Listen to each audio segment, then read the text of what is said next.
dans la foi juive, une fois que tu perds un parent, on s'attend à ce que pour l'élévation de l'âme de la personne, tu ailles prier pour elle 3 fois par jour. Et c'est pas n'importe quelle 3 fois, c'est 3 fois dans une synagogue avec un minimum de 10 personnes. Et j'ai pris ça, mon frère aussi, il a pris aussi mon petit frère, comme nouvelle mission de vie. Et je suis passé de travailler dans la guérison de ma mère à travailler pour l'élévation de son âme. Je trouvais ça très malin d'ailleurs, des gens qui ont...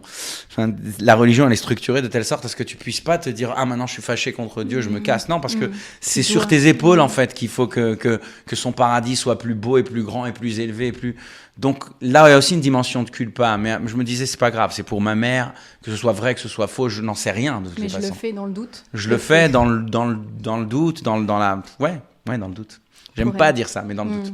Et dans ta foi aussi, qui est évidemment très personnelle. Parce que ça relève de la foi et c'est personnel. Tu as raison, mais je pense qu'avec 0 foi, je l'aurais fait quand même. Parce qu'ils disent que c'est ce qu'il faut faire. Et je n'aurais pas pu porter le poids d'avoir été celui qui refuse parce que, soi-disant, je sais tout. Non, la foi et la non-foi, c'est tellement individuel que je me suis même pas questionné là-dessus, en fait. Je suis allé, j'ai fait.